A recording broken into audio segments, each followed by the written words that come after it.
NGE, Nobody Dies Chapter 1, an Evangelion fanfic. Prepping for second stage. Initiating LCL ionization. Setting plug depth. Gripping the controls. Breathe in. Breathe out. This is for the best. The entire future rides on the results of this experiment.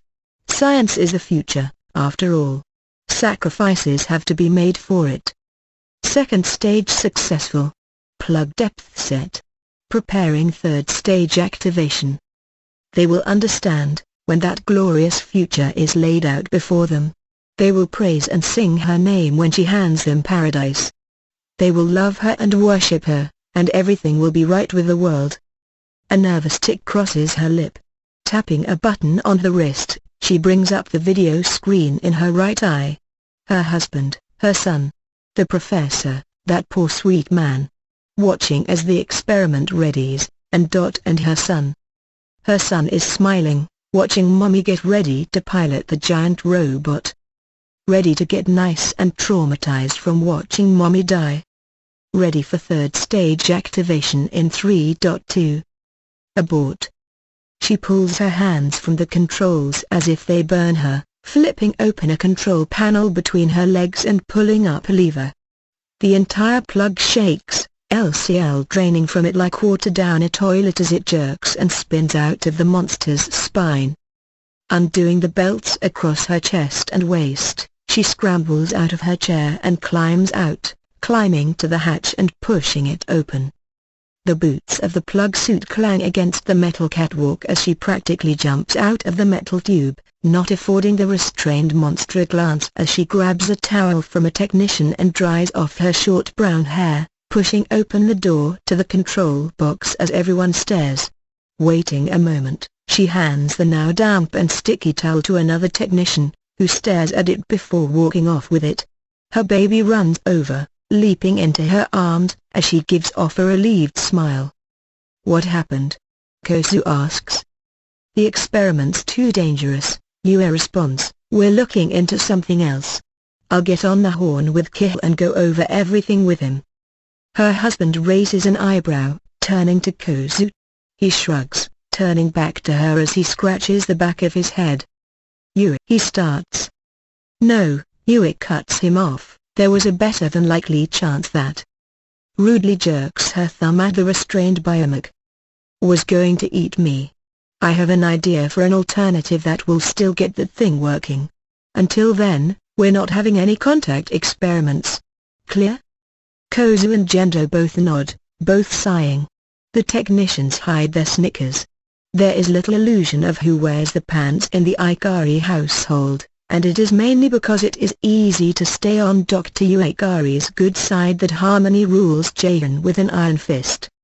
"Now, come on," she says, tightening her grip on her son. "Let's find whatever hole Noko's stuck herself into and get back to work."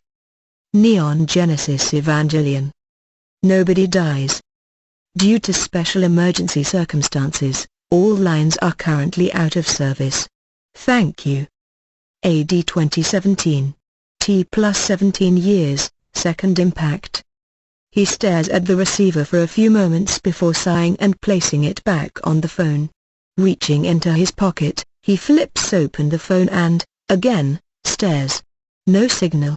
Sighing, he closes it, spinning around. Getting his bearings. Figuring out what the hell he's going to do. The city is empty. He arrived here 2 hours ago and he hasn't seen a single blessed soul. It's a nice city, mind you. Sure, no buildings are taller than the apartment blocks, but it is a nice city, if low-key and suburban. The streets are clean, there is not traffic, partially because no cars are moving, and the buildings are nice and colorful. But still, there are no people. "Come," he says, scratching his head, "just come. I haven't seen him in 3 years and that's all I get?" The 16-year-old boy, with dark brown hair and clear blue eyes, dressed in a sweatshirt and jeans from the 4-hour train ride, scratches his head as if he can dig through his skull to find an answer. A nervous habit, yes, but considering his heritage most find it lucky he isn't hanging from a light fixture and babbling. Despite being well into puberty and priding himself that he is, in fact, male, he shrieks like a schoolgirl when an explosion rips through a building several blocks down, scrambling back as the jet flies overhead, the four engines on its cigar-shaped body blasting out superheated air as a volley of missiles swarms out. "What the hell?" he asks, mouth hanging open.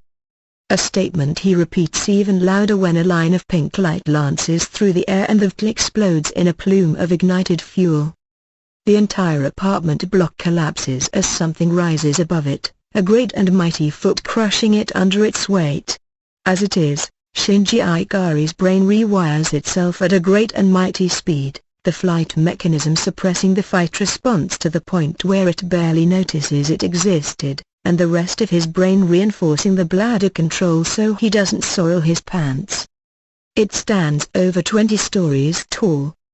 Its skin is the color of limes and sour apples. Its body is some sort of sick parody of the human form, with elongated arms covered in bone spikes, ending in three-fingered hands. Its legs are thin and bony and should in no way hold up that thing in front of him, and it doesn't even have a head, just a lump fused with its shoulders where some sort of bird skull is looking at him. And it's looking at him. It is looking at him. "Oh shit," he whispers. The left hand snaps open and it turns on him, reaching for him. The hole at the center of its hand begins to glow as the air whines and pulses, cars flying towards the monster as it looks up. Fox 2. And a missile fires out, whipping past Shinji before slamming into the red core at its center. The missile explodes, the creature falling back, emitting a sound between bad violin, dying cats and cricket sex as it grabs at its chest, a hairline fracture where the explosive hit. Shinji Ikari? A spent green tuber missile launcher lands at his feet. A hand grabs his arm as he dumbly nods. "Great. Come with me if you want to live." With a yank, the wind whips past him as he's carried along, his feet leaving the ground as the entirety of Tokyo 3 becomes a blur. Save for the green thing. That is clearly visible, and it is currently stomping after them. Even though it is incapable of expressions and its face has not even changed position, he knows that it is pissed off. "Yeah, it's me," the rescuer says, "I've got him." "Oh, and the angel is after him too. We're going to need a distraction." A click of the tongue and a sigh. "Yeah, I took down its field and hit it in the core with an RPG. Okay, I pissed it off. Happy?" They run up the side of an apartment block, vaulting the rooftops, speeding along faster than a car as lime green feet stomp the street in their wake, narrowly dodging as blasts of pink light trip up buildings. "Hey, are you afraid of heights?" He nods with a whimper. "Too bad." Which is when Shinji turns around and stares at the end of the apartment building. The ground leaves, or at least the rooftop ends, and Shinji takes a moment to stare at a quarter-mile drop between them, the edge of this district of the city, and the one it overlooks over a sheer concrete wall. Oh God," he whispers. They drop. The rescuer, who is apparently determined to get him killed, laughs. Below them, a plate of concrete and metal slides open and reveals a metal tube, his rescuer twisting and slipping them both in, Shinji's side hitting cushions that take the brunt of the impact before he bounces off onto polished smooth metal. He screams, she laughs, as they ride the tube at full speed like a spiral slide, a pair of hands grabbing the metal. He shoots ahead of her, bouncing through the turns, eyes going wide as he sees the light at the end of the tunnel. A light which is an actual exit, which he shoots out of before slamming into a wall covered in gel padding. He hangs off it for a moment, all his forward inertia rippling through it before he drops to the cold metal floor. Incoming. A white and blue blur slams foot first into the gel, kicking off of it before flipping and landing on two sneaker-covered feet. His eyes slowly, shakily, trace up. Past the white sneakers and black socks. Past the pale white legs and plaid skirt, past the white shirt, blue jacket, finally towards the face framed in blue hair and sporting a pair of red, blood-colored eyes. Arms shoot up and she bows, and right before his brain begins shutting because this can't be F_scoring happening down, he hears something about a 10-point landing. Ray. She spins around, clapping her hands together as heels slap against the metal floor. Dr. Akagi. The girl squeals, 1/3 child, as ordered. He rolls onto his back, not on his own will. Looking down on him is a woman. A beautiful, adult woman with glasses and chocolate brown hair, in a wetsuit and a lab coat. He wants to believe he is dreaming, but the pounding of his heart is telling him that no, this is really real. "Hello, Shinji," she says, "I'm Ritsuko Akagi. I am a friend of your father's." In a Ugandan way, Rads. Be quiet, Ritsuko says, glaring at her before turning back to Shinji. "Shinji, you were summoned here by your father. You're in a facility called Nerve 1. That creature that attacked you and Red Dot, right?" She tilts his head up.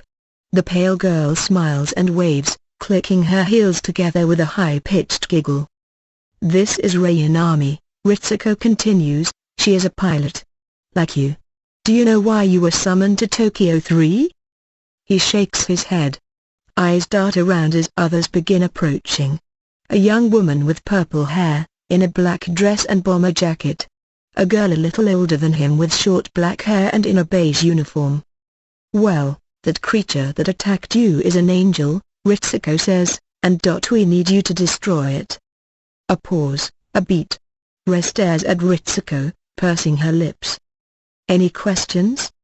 His response does not come in the form of a question. Rather, as would be sensible for someone in his position and from his recent experience, his response comes in the form of a scream. It starts all the way in his stomach, streaking up his throat and exiting his mouth in a high-pitched, sustained shriek of terror, disbelief and girlish horror, before he scrambles onto his feet and runs. Skidding the corner, he sprints on all fours into the nearest labeled men's restroom, rolling to a stop in a stall and locking the door behind him. Back in the hallway, the assembled personnel can only stare and watch. Leaning back on her feet, Re shrugs and starts walking towards the bathroom. "I'll drag him out," she says. "Someone should call the commander."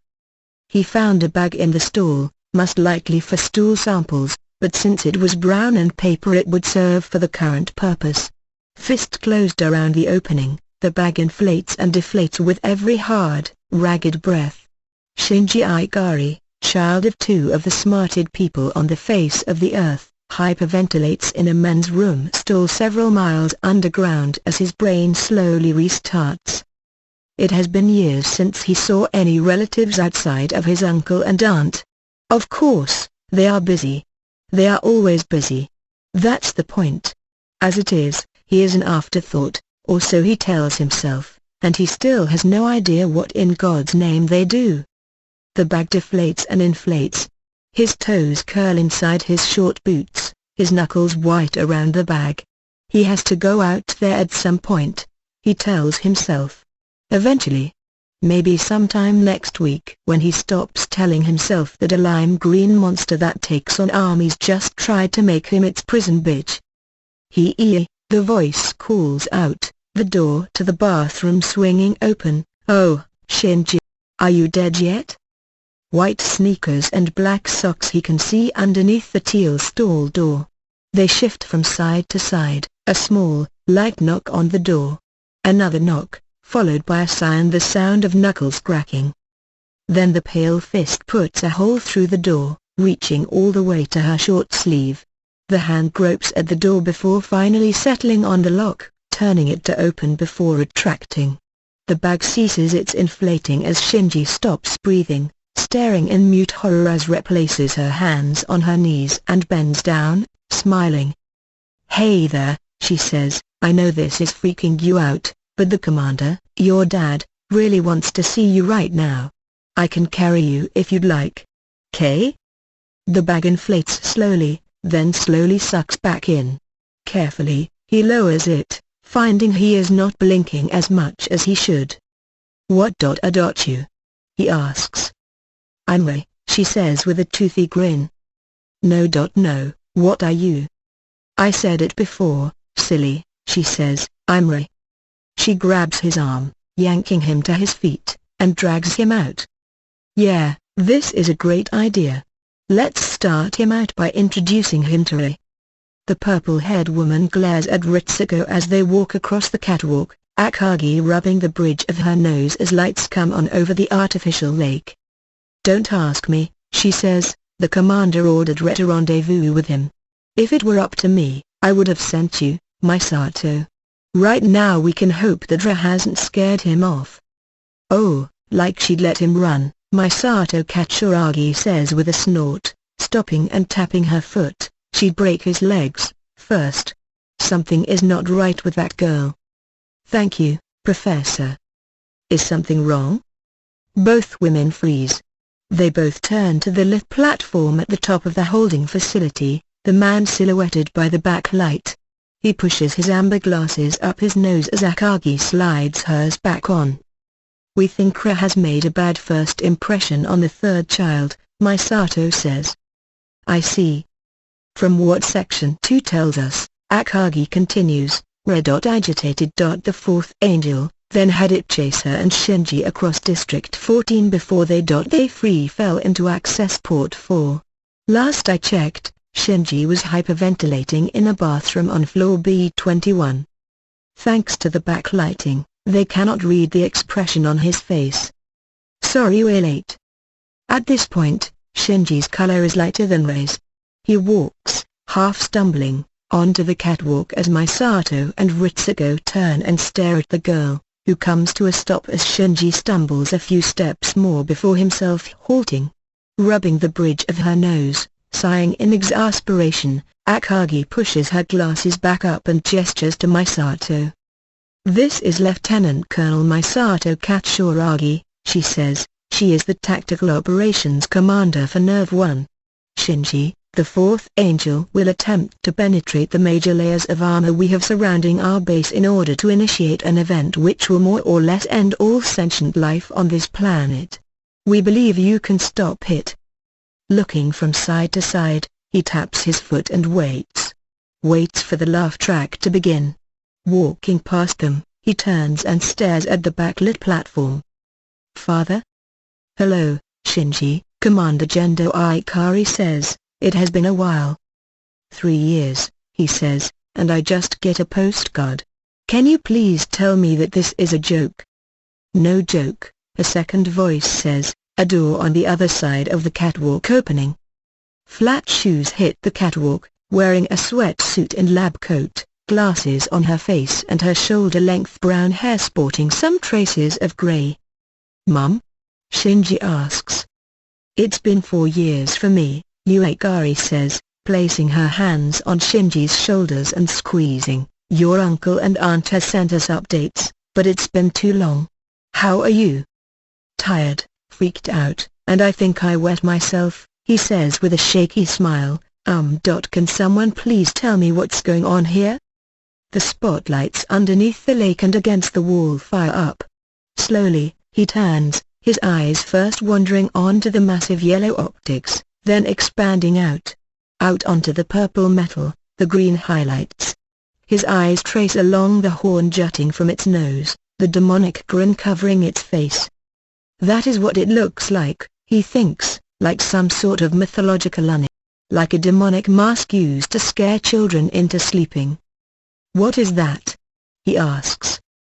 "Evangelion Unit 01, Gendo Ikari responds, the single most advanced combat unit ever created by human hands." Disengaging from his mother, he wants to the side catwalk, staring at it. With a discharge of steam and rush of air, the visage of the massive cyborg turns to him.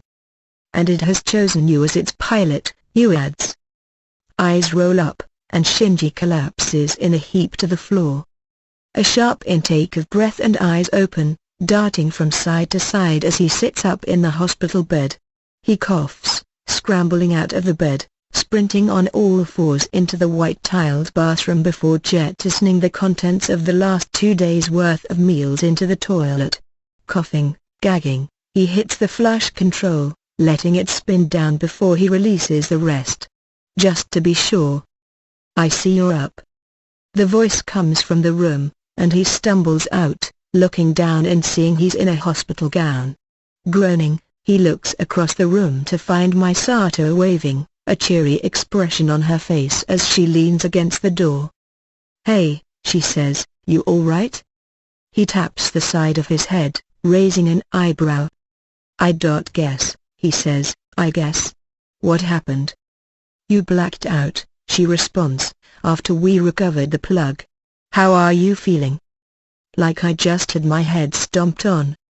"Accurate," Misato says with a shrug, watching him flip down onto the bed. "Good work, though. You did well." He clenches his eyes shut, groaning. LCL pressure set. Synchronization at 54%. OA, Unit 01 likes him. NGE. "I remember getting in the plug," he says. "I remember you launching it. I remember trying to fight the thing." "The angel put your head through a building," Misato says, sitting on the chair next to him. "Whatever the Eva feels, you do. That's how synchronization works. You have an unusually high sync ratio, so you definitely felt that." He says, scrunching his forehead. I remember screaming. "It broke my arm?" "The Eva's arm," she says, holding up his right arm so he sees that it is, in fact, intact, not yours. Right. And then, roaring, screaming, shrieking, screaming. "Kill." The fist goes through the angel's face, coming out the other side, the Eva grabbing both shoulders and tearing down the middle. It shrieks, screaming as its body is ripped down to the waist, the core hanging on the thinnest skeletal strings before the jaw opens and comes down on.